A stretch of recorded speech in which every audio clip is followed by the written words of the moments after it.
बिस्मिल्लाहिर्रहमानिर्रहीम। This is Numan and you are watching Numan's opto hub. आज का जो हमारा लेक्चर है, इस लेक्चर में हम प्रैक्टिकली जो है रेटिनोस्कोपी को परफॉर्म करेंगे और सीखेंगे कि कौन कौन सी ऐसी चीज़ें हैं जो कि हमने पेशेंट को बतानी है और कौन कौन सी ऐसी चीज़ें हैं जिनका हमने खुद ख्याल रखना है कि ये चीज़ें गलत ना हो रेटिनोस्कोपी करते हुए। आपको पता है कि हमने एक सीरीज़ स्टार्ट की हुई है, एक प्ले लिस्ट स्टार्ट की हुई है जिसमें हम स्टेप बाय स्टेप हर चीज़ पढ़ते आए हैं।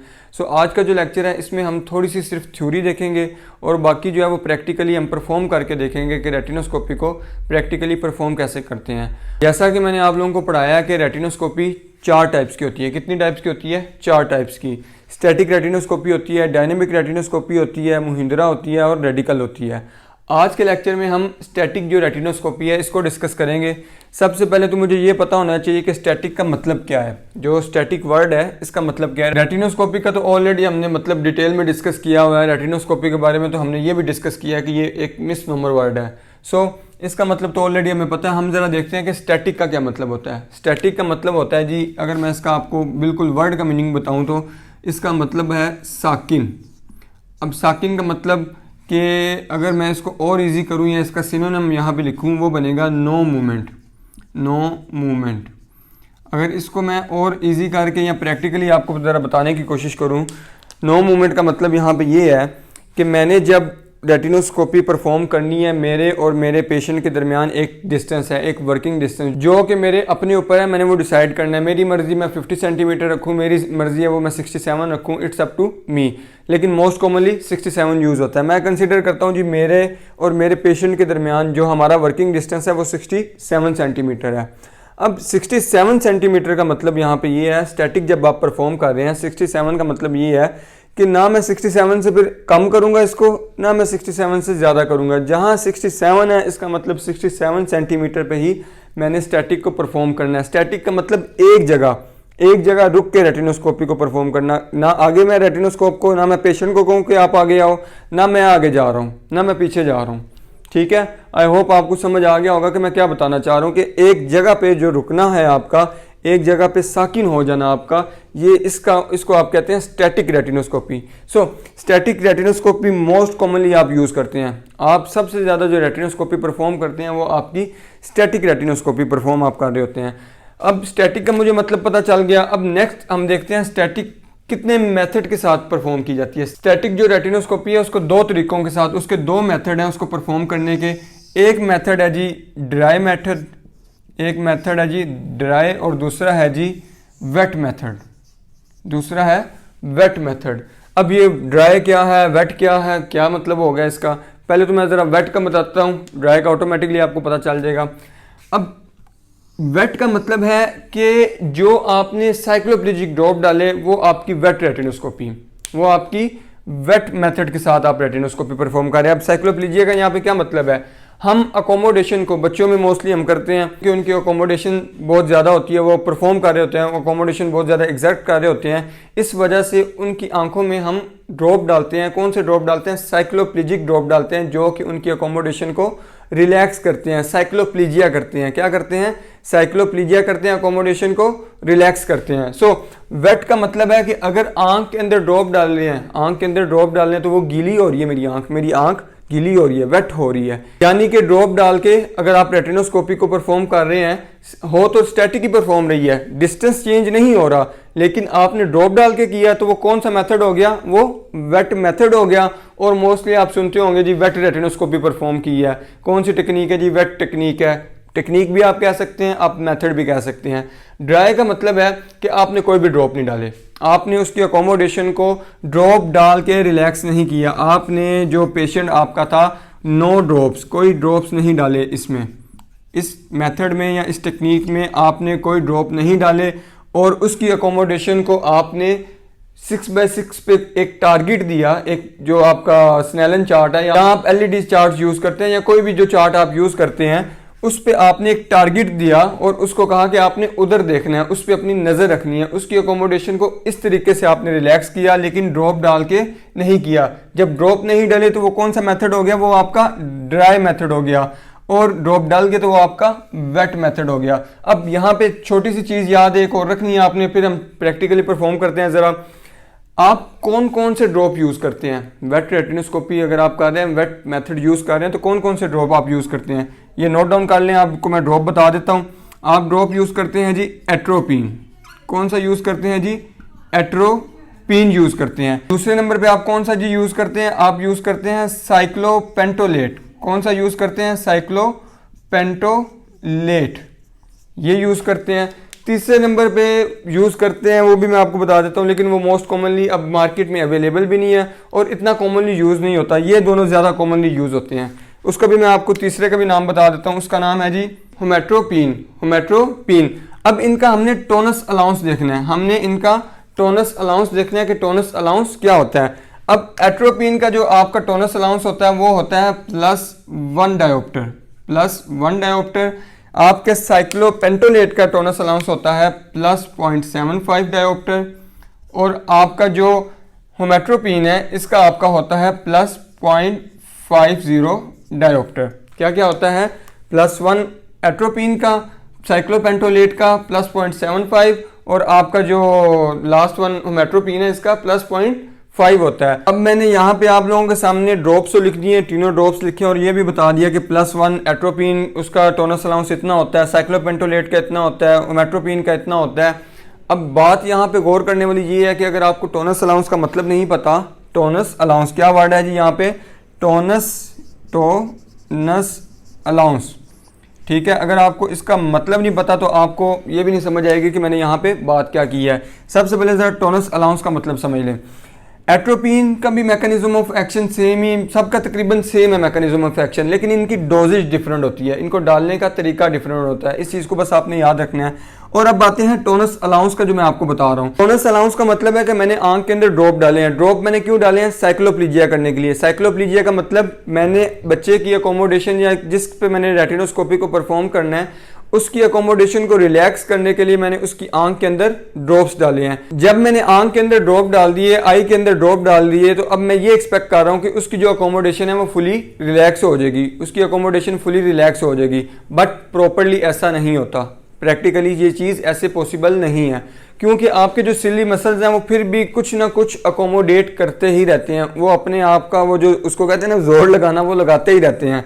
तो एट्रोपिन +1 डायोप्टर का मतलब है, टोनस अलाउंस +1 डायोप्टर का मतलब है अगर आप एट्रोपिन डालेंगे ना, अगर आप एट्रोपिन डालेंगे तो कहीं ना कहीं +1 डायोप्टर की जो अकोमोडेशन है वो सिली मसल कर रहे होंगे। +1 डायोप्टर की जो अकोमोडेशन है वो कहीं ना कहीं परफॉर्म हो रही होगी, वो आपके जो सिली मसल्स हैं वो एग्जर्ट कर रहे होंगे। इसका मतलब ये है एट्रोपिन डालने के बाद भी +1 डायोप्टर की अकोमोडेशन सिली मसल कर रहे होंगे। इसका मतलब अगर मैं आपको और प्रिसाइज करके बताऊं, वो मैं वर्ड आपके लिए यूज करूंगा टोनस अलाउंस। यानी कि कोई आपसे पूछे कि एट्रोपिन अगर आप डाल रहे हैं उसका टोनस अलाउंस कितना है। टोनस अलाउंस का मतलब कि एट्रोपिन डालने के बाद भी आपकी आंख के जो सिली मसल्स हैं, आपकी आई के जो सिली मसल्स हैं, वो कितनी अकोमोडेशन एग्जर्ट कर रहे हैं, उसका tonus allowance. Tonus allowance is equal to residual accommodation, residual accommodation, बची हुई अकोमोडेशन जो कि वो सिली मसल जो उसके है परफॉर्म कर ही रहे हैं। यानी कि मेरी आंख ड्रॉप डालने के बाद भी कितनी अकोमोडेशन एग्जर्ट कर सकती है, इसको हम कहते हैं टोनस अलाउंस। अब हम चलते हैं जी प्रैक्टिकली, हम देखते हैं कि रेटिनोस्कोपी को कैसे परफॉर्म किया जाता है, वो कौन कौन से ऐसे पॉइंट्स हैं जो कि हमने ख्याल रखना है जिनका रेटिनोस्कोपी को परफॉर्म करते हुए। स्टार्ट करते हैं जी लेक्चर का दूसरा जो सेक्शन है उसकी तरफ चलते हैं। अब हम जा रहे हैं अपने लेक्चर की मेन पार्ट की तरफ, जो हमने प्रैक्टिकल डेमोस्ट्रेशन देखनी है कि हम जो स्टैटिक रेटिनोस्कोपी को परफॉर्म कर रहे हैं वो किस तरह कर रहे हैं। सबसे पहले तो आपके पास बेसिकली इस तरह का सेटअप हो, या तो आप जो अपनी चेयर है वो एडजस्ट कर सकें, या जो आपका पेशेंट का स्टूल है आपका वो एडजस्ट हो सके। अगर दोनों एडजस्ट हो सकते हैं तो वेल एंड गुड, अगर नहीं तो दोनों में से कोई एक आपका स्टूल या आपकी चेयर इस तरह की होनी चाहिए जो कि एडजस्ट हो, जिसकी हाइट जो है ना, यहाँ पे अगर मैं बैठता हूँ इसकी हाइट जो है मैं नीचे करना चाहूँ नीचे भी कर सकूँ, और अगर मैं इसको ऊपर करना चाहूँ तो मैं ऊपर भी कर सकूँ। हमने स्टैटिक रेटिनोस्कोपी को परफॉर्म करते हुए हमने अभी पहले ये पढ़ा है कि जो हम इसमें डिस्टेंस है वो हम चेंज नहीं करते। स्टैटिक का बेसिकली मतलब ही यहाँ पे ये बनता है, आपका जो पेशेंट है वो बिल्कुल स्ट्रेट बैठेगा। स्ट्रेट बैठने के बाद आपने वर्किंग डिस्टेंस, अब मेरा जो वर्किंग डिस्टेंस है मुझे पता है कि मेरा बाजू 67 सेंटीमीटर कहाँ तक बनता है, तो मैंने अपना 67 सेंटीमीटर जो भी होगा मैंने उसको वहाँ पे रख के रेटिनोस्कोपी को परफॉर्म करना शुरू करना है। अब यहाँ पे दो मेन चीज़ें हैं कि मैंने पेशेंट को कौन कौन सी इंस्ट्रक्शन देनी है कि मैं अगर रेटिनोस्कोपी जो प्रोसीजर है वो परफॉर्म कर रहा हूँ तो पेशेंट को किन चीज़ों का ख्याल रखना है और मुझे किन चीज़ों का ख्याल रखना है। ये दो मेन चीज़ें हैं। पेशेंट को मैंने बताना है कि पहली चीज़ ये बतानी है कि हमने जो इनको एक लेटर देना है, जो इनको फोकस देना है, जो टारगेट देना है इनको, जो डिस्टेंस पे वहाँ दिखाइएगा ज़रा, वहाँ पे वो जो टारगेट है, यहाँ पे भी आपको ये 4 वर्ड नज़र आ रहे हैं, इसको मैं एक पे शिफ्ट कर दूंगा, किसी एक वर्ड पे, यानी कि मैं इनको कहूँगा कि आपने इस पे अपनी नज़र रखनी है। अब यहाँ पे क्वेश्चन ये आता है कि जो बंदे जिनकी नज़र कमज़ोर है, अब -3 जिसको नंबर लगना है उसको तो ये 6/60 वाला लेटर भी नज़र नहीं आएगा। तो यहाँ पे आपने ये करना है कि उसको जस्ट टारगेट ये देना है कि अगर आपको जो वर्ड बेशक ब्लर भी नज़र आ रहा है तो आपने फोकस वहीं रखना है, आपने आंख पे जोर नहीं डालना, क्योंकि स्टैटिक हम अभी डिस्कस कर रहे हैं विदाउट ड्रॉप डाले, ड्राई मेथड के साथ अभी मैं आपको बता रहा हूँ।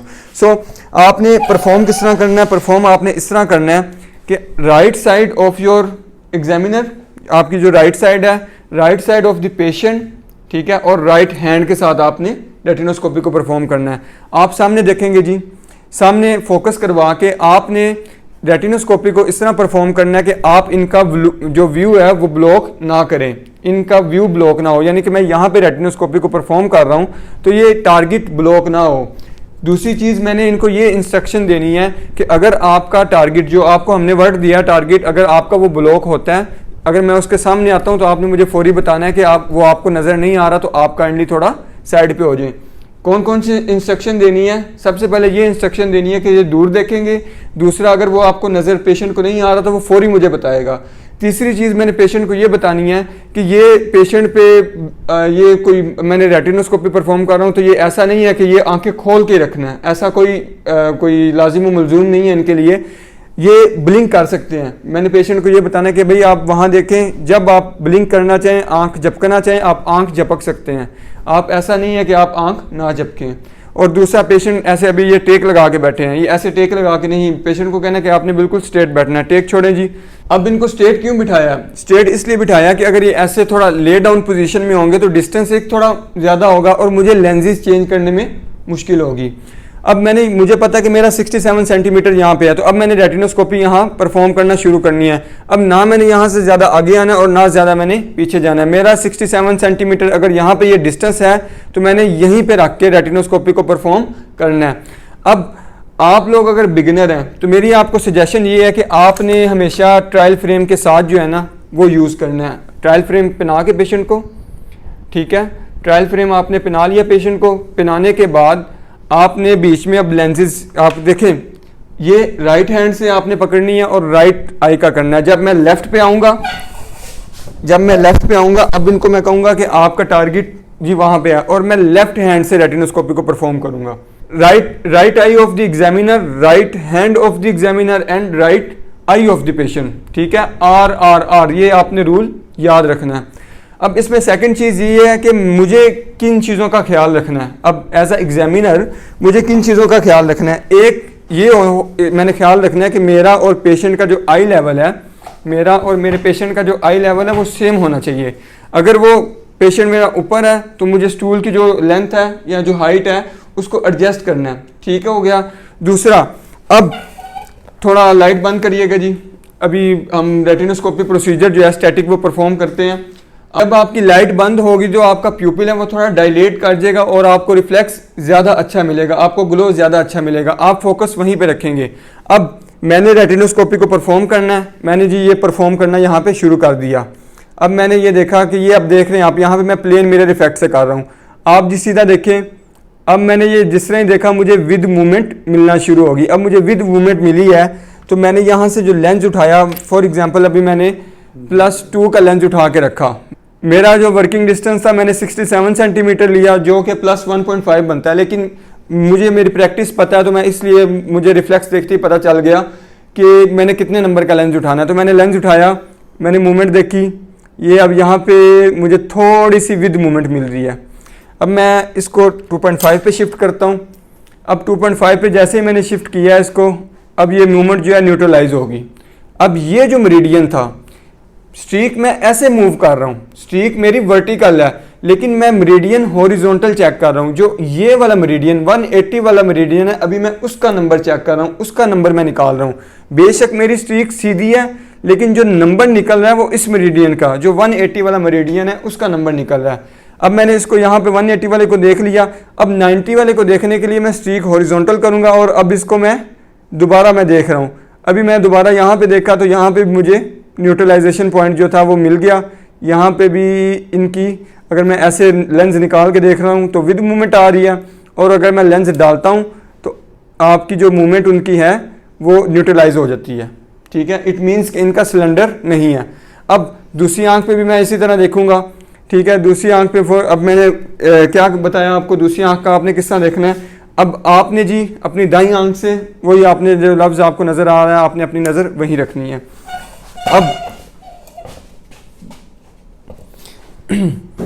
अब नेक्स्ट मैं ये देखूंगा कि अब मैं इनकी लेफ़्ट साइड पे आ गया हूँ। ठीक है, लेफ़्ट साइड पे आने के बाद मैंने यहाँ पे दोबारा रेटिनोस्कोप को ऑन कर लिया और अगेन मैं रिफ्लेक्स देख रहा हूँ।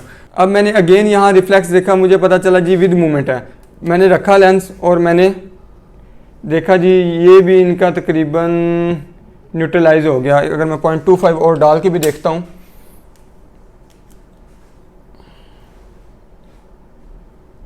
ठीक है, ये भी न्यूट्रलाइज हो गया इनका, और ये भी न्यूट्रलाइज हो गया। अब यहाँ पे एग्जामिनर क्या गलती करते हैं, एग्जामिनर ये गलती करते हैं, आपने किन एक जो चीज़ें और हैं उनका क्या ख्याल रखना है। उनका ख्याल आपने ये रखना है कि आपने शुरू से, अगर आप बिगिनर भी हैं, आपने प्रैक्टिस ये बनानी है कि एक हाथ से आपने रेटिनोस्कोप को पकड़ना है। आपने दोनों हाथों से क्योंकि शुरू में बच्चे इस तरह करते हैं, वो दोनों हाथों से रेटिनोस्कोप को पकड़ते हैं और पेशेंट के ऐसे सामने आके रेटिनोस्कोप को ऑन करते हैं और फिर परफॉर्म करना शुरू करते हैं, रेटिनोस्कोपी करना शुरू करते हैं। आपने ये गलती नहीं करनी। आपने right side of the patient रहना है अगर आप राइट आई का कर रहे हैं, left side of the patient रहना है अगर आप लेफ्ट आई का कर रहे हैं। ये तो मैंने उनका बता दिया जिनको हमने ड्रॉप नहीं डालने। ये मेथड अभी हमने कौन सा मेथड डिस्कस किया है, ड्राई मेथड हमने डिस्कस किया है। अगर आप बिगिनर हैं तो आपने शुरू में ट्रायल फ्रेम लाजमी इस्तेमाल करना है। बाद में अगर आप ना भी ट्रायल फ्रेम इस्तेमाल करें तो आप इस तरह भी रेटिनोस्कोपी परफॉर्म कर सकते हैं। जस्ट आपने पेशेंट को इंस्ट्रक्शन देनी है और देने के बाद मैं यहाँ से इनका मैं रिफ्लेक्स देख रहा हूँ, यहाँ से ऐसे मैंने रिफ्लेक्स देखा और मैंने यहाँ पे लेंस रखा। क्योंकि शुरू में अगर आप इस तरह लेंस करते हैं, क्योंकि बच्चों के हाथ कांप रहे होते हैं, बच्चे जब लेंस उठा रहे होते हैं क्योंकि नर्वस हो रहे होते हैं। अगर आप पहली दफ़ा देख रहे हैं आपको रिफ्लेक्स नहीं नज़र आ रहा, कोई बात नहीं। दूसरी दफ़ा देखेंगे नज़र नहीं आ रहा, कोई बात नहीं। अगर आपको 100 बार देखने पे भी रिफ्लेक्स नज़र नहीं आ रहा, आपको यही नहीं पता चल रही मूवमेंट विद है अगेंस्ट है, तो कोई बात नहीं। क्योंकि ये रेटिनोस्कोपी एक ऐसी स्किल है, आप जितनी इसकी प्रैक्टिस करेंगे आपको उतनी ज़्यादा समझ आएगी।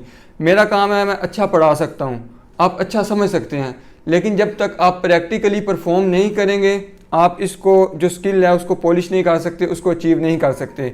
यहाँ पे सिर्फ एक और चीज़, जो 2 चीज़ें रह गई उनकी मैं एडिशन कर दूँ कि ये अभी इनको एस्टिग्मेटिज्म नहीं था, इसीलिए एक लेंस पे इनके दोनों मेरिडियन जो थे वो न्यूट्रलाइज हो गए। लेकिन अगर इनको एस्टिग्मेटिज्म होता, फॉर एग्जांपल मैं अगर लेता हूँ कि जी मैंने इनका अगर देखा, जो इनका हॉरिजॉन्टल मेरिडियन था अगर वो 2.5 पे न्यूट्रलाइज हो रहा है, लेकिन जिस तरह ही मैं गया इनके वर्टिकल मेरिडियन पे, इनके वर्टिकल मेरिडियन पे मैं गया, तो वर्टिकल मेरिडियन पे जाने के बाद मुझे पता चला कि ये इसमें अभी भी विद मूवमेंट मिल रही है। ठीक है, अगर विद मूवमेंट मिल रही है, मैंने थोड़ा और प्लस का लेंस डाला, मैंने फॉर एग्जांपल मुझे मेरे नॉलेज के मुताबिक मुझे लगता है कि जी, या मेरे एक्सपीरियंस के मुताबिक मुझे लगता है कि जी +1 की और एडिशन होनी चाहिए। मैंने +1 का लेंस डाला। अब जब मैंने +1 का लेंस डाला मुझे लग रहा है जी जो मेरी मूवमेंट है वो न्यूट्रलाइज हो गई है। ठीक है, किसी को +1 पे भी जाके मिल सकती है, किसी को +2 पे डालने के साथ जो उसकी मूवमेंट है वो न्यूट्रलाइज हो सकती है। आपने पेशेंट को नंबर किस तरह देना है, क्योंकि आपने तो दोनों मेरिडियन का जो नंबर था वो डिफरेंट निकाल लिया, तो अब आपने पेशेंट को नंबर किस तरह देना है और ये जो वर्किंग डिस्टेंस था इसको किस तरह एडजस्ट करना है, ये आगे मैं आपको लेक्चर में बताता हूँ। ये जितना मेथड मैंने आपको बताया ये ड्राई मेथड है। अगर आपको ड्राई मेथड की समझ आ गई है तो वेट मेथड कोई मुश्किल बात ही नहीं रही। जो आपका वेट मेथड है वो क्या है, वो यही है, जस्ट आपने साइक्लोप्लेजिक ड्रॉप डालने हैं। जब साइक्लोप्लेजिक ड्रॉप आपने डाले होंगे तो आपको दूर पे टारगेट जो आपने देना है उसकी ज़रूरत ही नहीं बचती, आपने वो टारगेट नहीं देना आपका, क्योंकि हम मोस्टली बच्चों में यूज़ कर रहे होते हैं। सम टाइम तो वो बच्चे नॉन वर्बल भी होते हैं। अगर वर्बल बच्चा भी हो तो आपने बस बच्चे को ये कहना कि बेटा ये जो लाइट आ रही है इसके अंदर देखो, जिस बच्चे को ड्रॉप डले होंगे उसका टारगेट ये लाइट जो रेटिनोस्कोप से लाइट निकल रही है, जो स्ट्रीक निकल रही है, वो इसका टारगेट हो जाएगा। लेकिन जो बच्चे आपके कोऑपरेटिव हों या जो जिन बड़ों में आपने रेटिनोस्कोपी परफॉर्म करनी है किस मेथड के साथ, ड्राई मेथड के साथ, तो उनको आपने टारगेट इस तरह देना है। This is all practical demonstration how you can perform retinoscopy.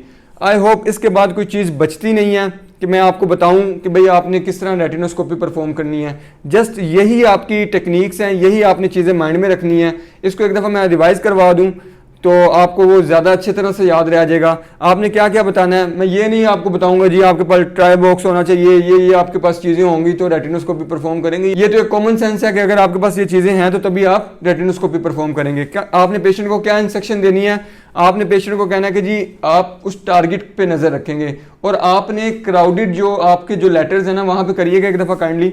आपने पेशेंट को कभी भी आपका जो क्राउडेड फिनोमेना वो नहीं देना, यानी कि 4 लफ्ज़ लिखे हैं ना, आप पेशेंट को अगर कहते हैं कि जी वहाँ देखें तो आपका पेशेंट कभी ई को देखेगा, कभी जेड को देखेगा, कभी टी को देखेगा, तो वो पेशेंट की अकोमोडेशन वेरी करेगी। सो एक टारगेट देना है आपने पेशेंट को, सिर्फ एक लफ्ज़ का टारगेट देना है। 6/60 वाला जो लेटर है आप वो कहें पेशेंट को कि जी आप उस पर अपनी नज़र रखें।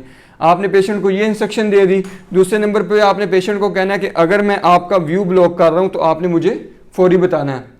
पेशेंट को आपने ये भी इंस्ट्रक्ट कर दिया और ये भी आपने बता देना पेशेंट हो के पता नहीं मेरे साथ हो क्या रहा है, तो उसको ये भी बताना है कि हम आपकी ऐनक का नंबर निकालने जा रहे हैं। फिर आपने पेशेंट को ये बताना है कि वो अपनी ये उस पर ये हमने कोई मुसल्लत नहीं कर दिया कि वो अपनी आंखें खोल के रखे, हमने ऐसा कुछ भी नहीं किया। वो अपनी जब भी प्रोसीजर हम कर रहे हैं जो भी उसके दौरान अगर वो ब्लिंक करना चाहता है, अपनी आंखें झपकना चाहता है तो वो ब्लिंक कर सकता है। ये था पेशेंट को आपने लाजमी ये बताना है। हमने किस चीज़ का ख्याल रखना है, सबसे पहले तो हाइट का ख्याल रखना है। मेरा और पेशेंट का आई लेवल सेम होना चाहिए। अगर मेरा पेशेंट का आई लेवल सेम नहीं होगा तो मैं यहाँ से खड़ा होकर अगर मैं ऐसे रेटिनोस्कोपी को परफॉर्म करूँगा वो ठीक नहीं होगी, ठीक है, एंगल ही आपका चेंज हो जाएगा। सो आपका जो प्यूपिलरी, आपका जो पेशेंट का प्यूपिलरी प्लेन है और आपका वो मैच करना चाहिए, एक एक्सिस में होना चाहिए, हाइट बराबर होनी चाहिए। दूसरे नंबर पे रेटिनोस्कोपी को कभी भी आपने 2 हाथों से परफॉर्म नहीं करना। आप बिगिनर हैं जो भी हैं कोई मसला नहीं है, आ जाएगी आपको। आपने ये इस तरह पकड़ लिया, इसको यहाँ से ये ऐसे आपने रोटेट करना है यहाँ से स्लीव को, और इसको आप ऐसे परफॉर्म करें। ये मेरा डिस्टेंस है, अब यहाँ से ना मैं आगे गया ना मैं पीछे गया, तो ये यहीं पे रह के मैंने की, तो ये कौन सा मेथड हो गया, कौन सी टाइप होगी, स्टैटिक टाइप होगी, और मेथड कौन सा हो गया, ड्राई हो गया। अब मैंने दोनों हाथों से नहीं पकड़ना, शुरू में मैंने हमेशा ट्रायल फ्रेम यूज़ करना है, पेशेंट को पहनाना है, और आहिस्ता आहिस्ता जब मैं मेरी प्रैक्टिस हो भी जाती है तो मैं उसको ट्रायल फ्रेम के बगैर भी कर सकता हूँ। तो ये चीज़ें हैं, आपने अगर इनका ख्याल रख लिया तो आपकी जो रेटिनोस्कोपी वाली स्किल है उस जैसी स्किल कोई और नहीं होगी। मुझे उम्मीद है कि हर चीज़ आपको समझ आ गई होगी। आज के ये जो मैंने अभी लेक्चर में जितना डिस्कस किया, ये मैंने sphere to sphere method discuss किया है। मैंने अभी आपको ये बताया कि स्फेयर नंबर से आपने करना है। विद मूवमेंट मिली थी मुझे तो मैंने प्लस का लेंस रखा था, अगर मुझे अगेंस्ट मूवमेंट मिलती तो मैं माइनस का लेंस उठा लेता, ठीक है। सो एक हाथ आपने फ्री रखना है, एक हाथ से आपने लेंसेज चेंज करने हैं और एक हाथ से रेटिनोस्कोपी को परफॉर्म करना है। अब बाकी जो चीज़ें बच गई हैं कि अभी जो नंबर मुझे मिला है तो उसको मैं कैसे यहाँ पे नोट डाउन करूँगा या मैं पेशेंट को कैसे दूंगा, वो अब मैं नेक्स्ट आपको बताता हूँ। हमने रेटिनोस्कोपी को प्रैक्टिकली परफॉर्म करके देख लिया कि रेटिनोस्कोपी को प्रैक्टिकली कैसे परफॉर्म करते हैं। अब जब परफॉर्म कर लिया, जो मेरे पास नंबर आ रहा है या जो मेरे पास कैलकुलेशंस आ रही हैं उसको मैंने किस तरह ड्रॉ करना है, मैंने किस तरह देखना है। यहाँ पे 2 चीज़ें आपने याद रखनी है। आज के आपको लेक्चर में सिर्फ मैं स्फेयर का मेथड बताऊंगा, क्योंकि अगर थोड़ा इससे ज़्यादा बताऊंगा तो आपके लिए कॉम्प्लिकेशन हो जाएगी, कॉम्प्लिकेट कर देंगे आप चीज़ों को। बस आपने यहाँ ये याद रखना है कि आप जो रेटिनोस्कोपी, जब हमने लेंसेज उठा के रखे हैं और रेटिनोस्कोपी परफॉर्म की है, आप स्फेयर लेंसेज से भी कर सकते हैं, आप सिलेंड्रिकल लेंसेज से भी कर सकते हैं, और आप स्फेयर और प्लस सिलेंड्रिकल लेंसेज इनसे भी कर सकते हैं। Sphere to sphere method plus मैं डाल दूं या स्फेयर टू स्फेयर मेथड इसको आप कहते हैं, जो कि भी हमने परफॉर्म किया। फिर आप सिलेंडर टू सिलेंडर मेथड भी होता है और स्फेयर प्लस सिलेंडर मेथड भी होता है, लेकिन मोस्ट कॉमनली और मोस्ट इजी मेथड आपका जो है वो स्फेयर टू स्फेयर मेथड होता है। कि मैंने एक मेरिडियन जो आपका है, अगर मेरे पास एक मेरिडियन मैंने फॉर एग्जांपल +3 पे न्यूट्रलाइज़ किया है, ठीक है, और दूसरा मैं इस +3 पढ़ा रहे उसी के ऊपर मैं लेंस डालूँ, फॉर एग्जांपल दूसरा जाके +5 पे न्यूट्रलाइज होता है। यानी कि मैंने +2 ऊपर से ऐड किया तो ये वाला जो मेरिडियन था वो भी न्यूट्रलाइज हो गया। अब यहाँ पे आपने एक चीज़ ये याद रखनी है कि जब हम रेटिनोस्कोपी को, मैंने आपसे पहले भी ये डिस्कस किया है कि जब मैं रेटिनोस्कोपी को परफॉर्म कर रहा हूँ, मैंने रेटिनोस्कोपी को ऐसे जब मूव किया, यहाँ पे अब मेरी स्ट्रीक तो वर्टिकल है, यानी मेरी स्ट्रीक सीधी खड़ी है, लेकिन इसको मूव मैं हॉरिजॉन्टल कर रहा हूँ, मूव मैं हॉरिजॉन्टल कर रहा हूँ, यानी जिस मेरिडियन में मैं मूवमेंट कर रहा हूँ, इसकी जिस मेरिडियन में मैं उसको मूव कर रहा हूँ उसी मेरिडियन की मुझे पावर मिलेगी। इस चीज़ को आपने याद रखना है। मैं अभी क्रॉस ड्रॉ करने लगा हूँ और देखते हैं जी हम स्फीयर टू स्फीयर मेथड से किस तरह नंबर निकाल सकते हैं। अब फॉर एग्जांपल मेरा एक मेरिडियन मैं ले लेता हूँ जी, मेरा +4 पे जाके न्यूट्रलाइज हुआ था, और एक मेरिडियन मेरा मैं ले लेता हूँ जी के +5 पे जाके न्यूट्रलाइज हुआ। ठीक है, अब दो चीज़ें, अगर ड्राई में आपने इसकी कैलकुलेशन करनी है ना, ड्राई में नेट आपने निकालना है, आपने ऑप्टिकल क्रॉस जो है आपकी नेट रेटिनोस्कोपी आपने निकालनी है, वो आप निकालेंगे सिर्फ और सिर्फ वर्किंग लेंस माइनस करके। वर्किंग लेंस किस पे डिपेंड करता है? आपके वर्किंग डिस्टेंस पे। मैंने यहाँ पे हमने इस लेक्चर में हमने 67 सेंटीमीटर लिया था, उसके लिए वर्किंग लेंस हमने यूज़ किया है +1.5 डायोप्टर। अब ये जो +1.5 डायोप्टर है ना, जब आप कैलकुलेशन करते हैं, जब आप नेट निकालते हैं तो आपने उसको माइनस करना होता है। अब माइनस करने के बाद अगर मैं देखता हूँ जी मेरे पास ये आता है, अगर 4 में से 1.5 गए तो ये पीछे बच जाएगा आपका 2.50 +2.50 बच जाएगा आपका। और अगर मैं 1.5 को माइनस करता हूँ +5 में से तो ये आ जाएगा +3.5 डायोप्टर, +3.5 डायोप्टर। वर्किंग लेंस आपने माइनस करना है अगर आपने ड्राई परफॉर्म किया है। अगर आपने ड्राई मेथड के साथ स्टैटिक रेटिनोस्कोपी को परफॉर्म किया है तो जस्ट आपने वर्किंग लेंस माइनस करना है। क्या माइनस करना है? Working lens. आपने टोनस अलाउंस का जिक्र भी नहीं करना वहाँ पे, आपने टोनस अलाउंस को अपने ज़हन में बिल्कुल भी नहीं लाना। आपने जब ड्राई मेथड यूज़ किया तो आपने कोई ड्रॉप नहीं डाले तो टोनस अलाउंस भी वहाँ पे नहीं होगा। तो आपने फिर क्या माइनस करना है लास्ट में? आपने जस्ट आपका वर्किंग लेंस जो कि डिपेंड करता है आपके वर्किंग डिस्टेंस पे, आपने जस्ट वो माइनस करना है। अब मैं देखता हूँ मैंने किसी एक मेरिडियन को, मैंने फॉर एग्जांपल मैं चाहता हूँ +3.5 को स्फीयर लूँ, मेरी मर्जी, या मैं 2.5 को लूँ, ये मेरी मर्जी है। ये आप पे वो ये कोई हार्ड एंड फास्ट रूल नहीं है कि जी आपने इसी को स्फीयर लेना है। लेकिन मोस्टली इस तरह प्रैक्टिस की जाती है कि जो बड़ी वैल्यू होती है उसको स्फीयर लेते हैं ताकि जो आपका सिलेंडर हो वो माइनस में आ जाए। अब अगर फॉर एग्जांपल मैं इसको स्फीयर लेता हूँ, आपका +3.5 जो डायोप्टर है, इसको अगर मैं स्फीयर लेता हूँ, अब 3.5 में और 2.5 में कितना डिफरेंस है? 3.5 में और 2.5 में कितना डिफरेंस है? 1 का डिफरेंस है। अच्छा, एक चीज़ और याद रखें, जिस तरह ही आप स्फीयर लिखते हैं ना, आप 4 एक्सिस लिख दें, आप 4 एक्सिस लिख दें। एक्सिस क्या लिखने हैं? जहाँ से आपने स्फीयर उठाना है। अगर मैं यहाँ से स्फीयर उठा रहा हूँ तो ये एक्सिस बन रहे हैं 180, 4 मैंने एक्सिस लिख देने हैं। ठीक है, 4 मैंने एक्सिस लिख दिए। अगर मैं ये स्फीयर लूँगा तो 4 मैं इसके एक्सिस लिखूँगा। ये आपने नंबर लिखते हुए काम करना है, क्योंकि आप पेशेंट को नंबर इस फॉर्म में तो नहीं ना देते, आपने पेशेंट को नंबर इस फॉर्म में देना है। ठीक है, सो अगर इसका मैं डिफरेंस देखूँ तो डिफरेंस कितना बन रहा है? 3.5 में और 2.5 में कितना डिफरेंस है? 1 नंबर का डिफरेंस है। कितने नंबर का? 1 नंबर का डिफरेंस है। अब बात यहाँ पे ये है कि इसके साथ प्लस का साइन आना चाहिए या माइनस का साइन आना चाहिए? प्लस का साइन आना चाहिए या माइनस का साइन आना चाहिए? 3.5 मैंने आपको एक छोटा सा हिंट बता दिया कि अगर आप बड़ी जो आपकी वैल्यू होती है उसको अगर आप स्फीयर लेते हैं तो आपकी जो सिलेंडर आपका होता है वो आपका माइनस में आता है। अगर ये चीज़ आपको नहीं भी याद रहती तो कोई बात नहीं, आप स्केल को माइंड में रखा करें। आप जो अपना स्केल है उसको अपने माइंड में रखना है। अब मैंने यहाँ पे स्केल ड्रॉ किया है, इसका यहाँ पे क्या मतलब है? इसका मतलब ये है कि अगर फॉर एग्जांपल मैं 3.5 को स्फीयर लेता हूँ, जो कि यहाँ कहीं आएगा 3.5 का स्फीयर, और 2.5 यहाँ पे पड़ा हुआ है। मैंने दोनों मेरिडियन की वैल्यू देखी स्केल में कहाँ पे आ रही है, जो स्केल मैंने एक ड्रॉ किया कहाँ पे उसमें आ रही है, 3.5 यहाँ जाके कहीं बना। अब 3.5 को मैंने स्फीयर ले लिया, अब मैंने डिफरेंस देखा 2.5 में, मैं किस तरफ आ रहा हूँ? मैं माइनस की तरफ आ रहा हूँ। यानी कि जिस तरफ मैं मूव करूँगा, जिस तरफ मूव करूँगा उसी तरफ का मैं साइन लगाऊंगा। 3.5 यहाँ पे था, बड़ी वैल्यू जो थी।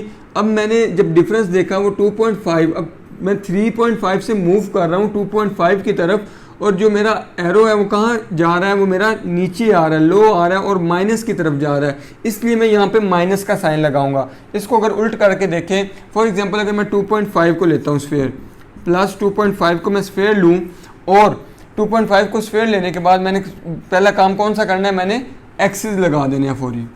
मैंने एक्सिस फौरी लगाने हैं। जिस तरफ का आपने स्फेयर उठाना है वहाँ के फौरी एक्सिस आपने लिख देने हैं। सो 2.5 जो था वो मैंने स्फेयर ले लिया। अब 2.5 में और 3.5 में कितना डिफरेंस है? अब मेरी मूवमेंट कहाँ पे हो रही है? मेरी मूवमेंट इस डायरेक्शन में हो रही है। सो अगर मेरी मूवमेंट इस तरफ की है, यहाँ आगे कोई माइनस तो नहीं आ रहा, यहाँ सारा प्लस ही है। मेरी मूवमेंट इस तरफ की है तो यहाँ पे मैं क्या लिखूँगा? अब मेरा सिलेंडर होगा +1।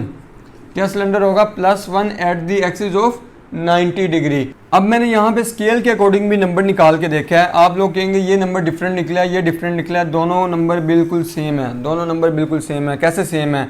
करें ज़रा इसकी ट्रांसपोजिशन। इसकी अगर मैं ट्रांसपोजिशन करूँ, ट्रांसपोजिशन क्या कहती है? Add sphere to the cylinder +3.5 आ जाएगा, और change the sign of cylinder -1 आ गया, रोटेट द एक्सिस 180 आ गया।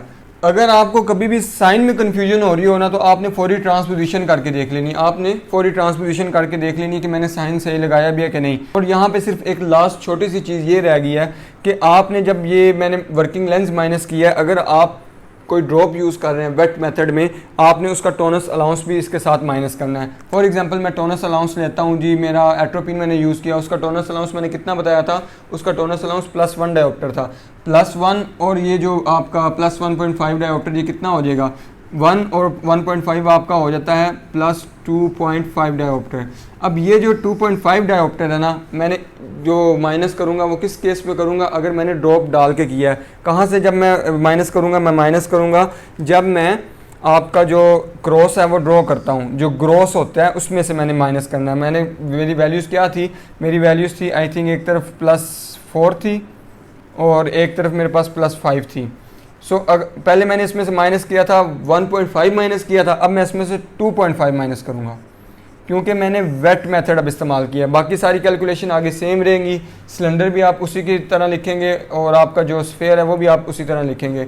कोई चीज़ एनीथिंग, कोई छोटी से छोटी चीज़ भी आपको अगर समझ ना आई हो, कोई चीज़ रह गई हो, आप कमेंट बॉक्स में लाजमी पूछें, मैं उसका जवाब दूंगा, इंशाल्लाह आपको समझ आ जाएगी।